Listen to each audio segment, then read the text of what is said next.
इधर सुरक्षाकर्मी मुस्तैद हैं, उधर सियासत भी इस पूरे मामले में अपना सिर उठाए हुए है। विपक्षी लगातार आवाज उठा रहे हैं कि अग्निपथ योजना को सरकार वापस ले। विपक्षी आरोप लगा रहे हैं कि ये योजना देश के युवाओं के भविष्य से खिलवाड़ करने वाली है। वहीं सरकार का कहना है कि विपक्ष युवाओं को बरगला रहा है। इन सब के बीच नेताओं के बिगड़े बोल भी सामने आए हैं।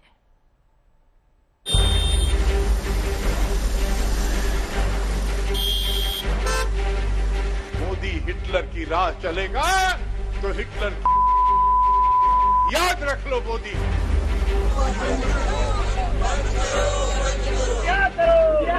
अग्निपथ योजना जिसका भारी विरोध है, छात्रों और सरकार के बीच गतिरोध है, जिस पर सियासत भड़क रही है, विपक्ष की बयानबाजी लगातार बढ़ रही है। अग्निवीर पर अब एक और बयानवीर ने मोर्चा संभाल लिया। हिटलर का जिक्र कर विवाद को भड़का दिया। मुझे तो लगता है हिटलर का सारा इतिहास इसने पार कर लिया। हुडा साहब बड़े गांव की भाषा में समझा रहे थे। हिटलर ने भी ऐसा ही एक संस्था बनाया था, उसका नाम था खाकी। सेना के बीच में उसने बनाया था। मोदी हिटलर की राह चलेगा तो हिटलर की याद रख लो मोदी।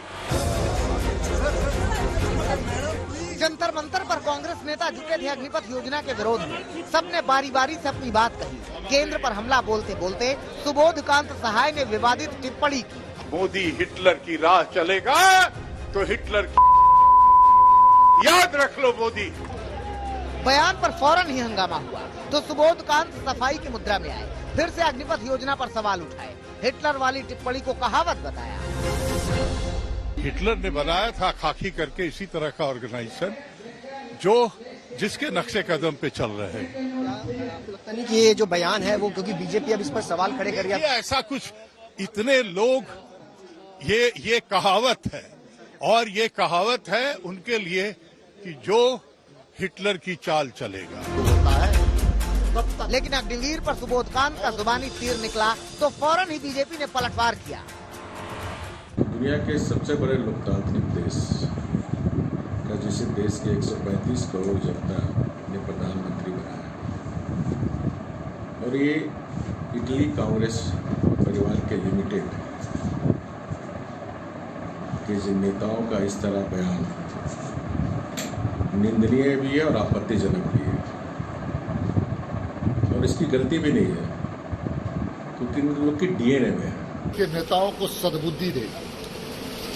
हल्की भाषा, गंदी भाषा, असंसदीय भाषा बोलना कांग्रेस और कांग्रेस के नेताओं के फितरत में, और इस प्रकार की भाषा कितने बार हमारे दुनिया के सबसे सर्वाधिक लोकप्रिय नेता, भारत के प्रधानमंत्री के बारे में इस प्रकार की भाषा का जब जब उपयोग होता है तब तक मोदी जी और लोकप्रिय होते हैं और कांग्रेस के चरित्र, चाल और चेहरा भी सामने आता है।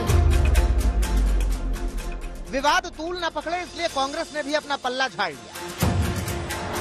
कांग्रेस पार्टी मोदी सरकार की तानाशाही विचारधारा और जन विरोधी नीतियों के खिलाफ निरंतर लड़ती रहेगी, परंतु प्रधानमंत्री के प्रति किसी भी अमर्यादित टिप्पणी से हम सहमत नहीं हैं। हमारा संघर्ष गांधीवादी सिद्धांतों और तरीके से ही जारी रहेगा।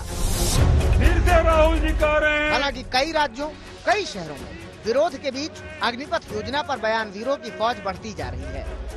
कोई खून से लथपथ वाली बात कह के धमका रहा है, कोई नक्सलवाद बढ़ने वाला डर दिखा रहा है, और कोई सेना के चरित्र पर सवाल उठा रहा है।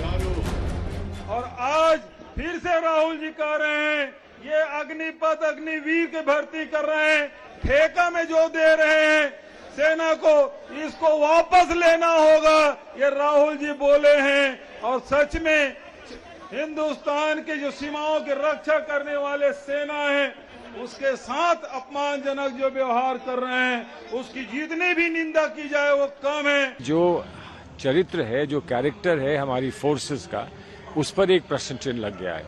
वो हमारे लिए सबसे बड़ा संकट का विषय है। किसी कीमत पर हम लोग ये अग्निपथ,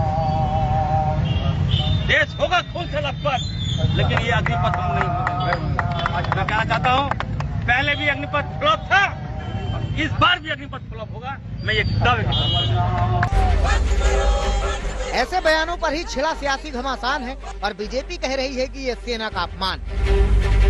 आज कांग्रेस पार्टी ने सारी सीमाएं लांघ ली है जब सलमान खुर्शीद कहते हैं कि आर्म फोर्सेस के चरित्र पर ही सवाल उठता है, जब जेडीएस के नेता कुमारस्वामी अग्निवीर की तुलना नाजी से करते हैं।